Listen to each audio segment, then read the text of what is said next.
We'll come to order. I want to welcome everybody for attending.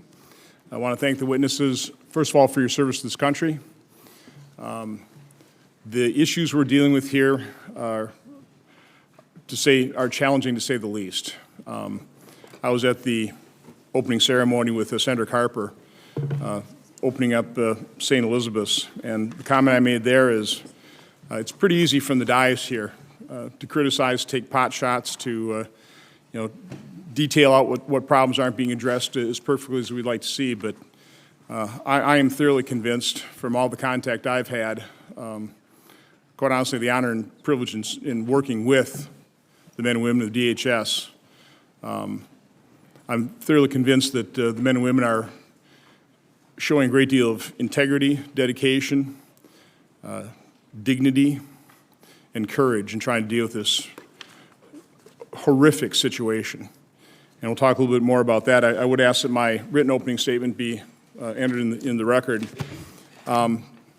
This hearing, and it's called The Unprecedented Migration at the U.S. Southern Border, the Exploitation of Migrants Through Smuggling, Trafficking, and Voluntary Servitude, really started a couple years ago with Senator Portman holding a hearing through his PSI subcommittee on example of involuntary servitude at an Ohio egg farm. More recent news stories after the Robert Kraft massage parlor scandal. New York Times wrote a really good investigative story just laying out the reality of these massage parlors and often Asian women that had been smuggled, trafficked in this nation. They come into this country with $30,000 or $40,000 debt owed to their human traffickers, and of course they pay it off through prostitution. Disgusting reality, but that's the reality. My most recent trip to McAllen, I made a couple in the last couple months with Senator Hassan and Senator Peters. There were a couple things that got my antenna definitely twitching. First of all, we were briefed and we were told about the detection of the number of fraudulent families, and we really don't know how large that is. I've seen different things, 13, 25, 33%. We just really don't know. We were told about a 3-year-old boy left in a hot cornfield with just a non-working telephone number and his name supplied, written out, the telephone number is written on his sandal. We saw a picture of that. Senator Hassan, Senator Peters, and I, when we went through the McAllen facility, saw about an 18-month-old little girl struggling to get away from, 40, 50-year-old man, having just been briefed about fraudulent families. I don't know the truth there, but it didn't look like that was the daughter of that man. I could be wrong, but I couldn't help but wonder what was going to happen to that 18-month-old girl if that wasn't his father, if that wasn't her father. At the border, the last 2 trips I've made, I've been surprised in talking to the people who've just crossed. Women, men with tender-aged children. None of them are admitting to paying their human traffickers any money, which is a concern for me when you also tack on the evidence that we're seeing evidence of these family units showing up at stash houses. Now, the process is, again, completely out of control. We're overwhelmed.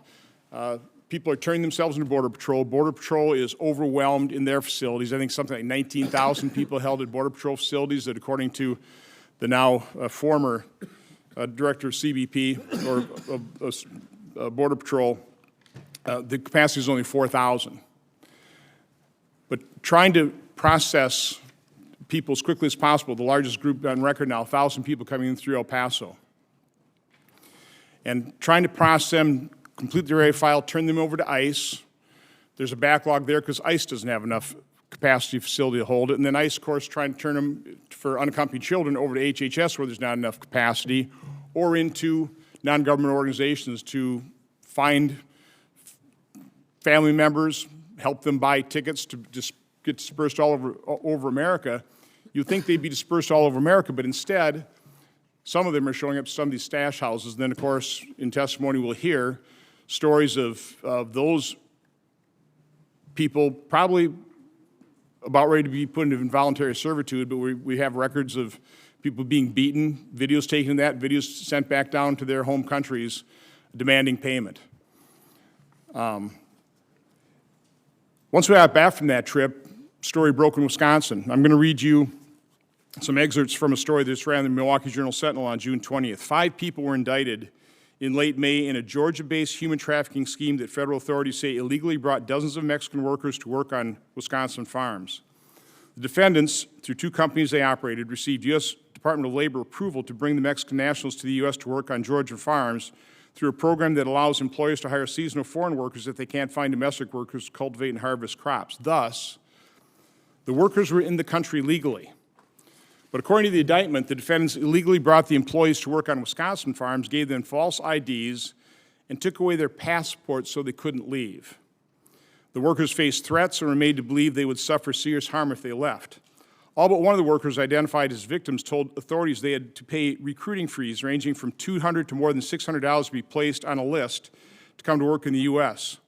Some say they also had to turn over titles to their properties in Mexico, their families' homes or land as collateral to get the job. The workers said they were left without medical attention when they got sick and were forced to work more than 10-hour days without being allowed to take breaks other than lunch. Some workers said they weren't always provided water, even on hot days. They were told not to talk with anyone outside the company, not to leave their Wisconsin motel without supervision or permission. 2 workers said they were threatened with deportation if they left. Another feared not ever being able to return to work legally in the U.S. if he was deported. Now again, this is the exploitation of migrant workers in the country legally. I have no idea. I was hoping this hearing would give us some sense of how prevalent this is. I don't think we're going to get that. I think we'll hear some other examples. Maybe it's not that big a problem. I have a sense it's a huge problem. I just have a sense it's a huge problem. I think we should get our chart up here. You've all seen this. I've had to turn the piece of paper the long way. Through May, through 8 months of this fiscal year, more than 400,000 unaccompanied children or people coming in as families, generally one adult, one child, have crossed the border illegally and been apprehended and processed and basically dispersed. If we're to maintain May's rate, that number would exceed $800,000 by the end of fiscal year in just 4 more months. Now, I think we've seen a slight decline based on the weekly numbers. It's getting hot. Mexico seems to be doing more, so hopefully we won't hit that 800,000 number. But I don't see how anybody can take a look at this and not realize this is a huge problem that must be addressed, and we're simply not addressing it, not effectively. I didn't have time to have a picture blown up, but we've all seen it, of Oscar Alberto Martinez Ramirez and his 23-month-old daughter, Valeria. Now, I realize tragedies occur all over this country, all over the world. I don't want to see another picture like that on the U.S. border. I hope that picture alone will catalyze this Congress, this Senate, this committee to do something. I called up Senator Peters earlier this morning. I said I had half a mind to canceling this hearing and instead just have a discussion between what I believe are U.S. senators of good faith that have sat through 30 more hearings of this problem on the border and start coming to some conclusions. What can we agree on to actually start improving the situation? What I have found in 8.5 years here in the United States Senate, there's not much of a problem-solving capability, not for the big ones, not for the big problems. This committee's actually demonstrated pretty good capacity for solving smaller problems on a totally nonpartisan basis, quite honestly. I'm pretty proud of that. We should all be proud of that. Our staffs ought to be proud of that. Just last week in our markup, we addressed the problem of government shutdowns. And Senator Langford, Senator Hassan, I know Senator Portman, Senator Paul had other bills But we passed a bill to end government shutdown. Hopefully the rest of the Senate will pick that up. Hopefully the House will pass that, and we'll never have to have another shutdown again. This is a much more difficult problem we're dealing with here. And so what I propose to Senator Peters, and again, I appreciate the senators we have here at the dais. I'm also talking to the other senators' staffs. And I'm dead serious about this. I want to set up our table down there like a markup, but it's not going to be a markup. And in a very organized process, of organized fashion, I want to go through a problem-solving process. That's what we've been doing with all these hearings. We've been gathering a lot of information. We still need more information.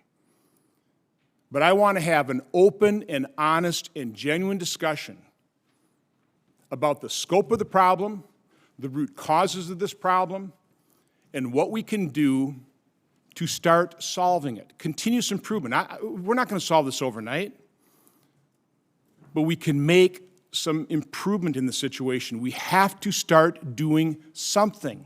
Congress, the men and women at DHS are doing what you can do with limited resources. Congress has to act. And it has to start with an honest and open discussion and conversation. We'll go back and forth, find the areas of agreement. And I don't know that it ends up in an overall piece of legislation or elements that can be tacked on to a piece of legislation that would probably be under some other committee's jurisdiction. But we need to start doing something. It is well past time. And that picture that all Americans woke up this morning looking at,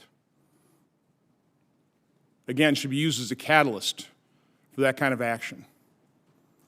So again, one thing that we're going to try and do, and Senator Peters has been great working with me on this, but hopefully we can sign a letter in support of Operation Safe Return, a pilot program, very small in scope, but a program that is designed to rapidly and more accurately determine those families that clearly don't have a valid asylum claim and safely return them to their home country as a message to people in Central America.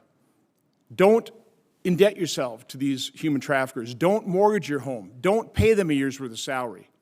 Because on a bipartisan basis, we're not going to let the human traffickers exploit our broken system. And then the next step would be to actually start fixing that system. But I think the beauty of the pilot program, Operation Safe Return, is while it's being implemented, we're going to be tracking its effectiveness. We're going to find out how many people actually do have a valid asylum claim. We'll be giving them interpreters. They will have access to counsel. And that's something on a bipartisan basis we can send a strong signal and message that we want to fix this problem. So again, I've yammered on a lot longer than I normally do in an opening statement. But if there was ever a moment where it requires that the nonpartisan effort of the members of this committee, I would say it's now. And so that's what I'm asking for every senator, every staff member in this committee. Let's come together, let's have these discussions. These will be multiple meetings, number of hours. But I'm asking for full involvement and a very open and genuine discussion. With that, Senator Peters.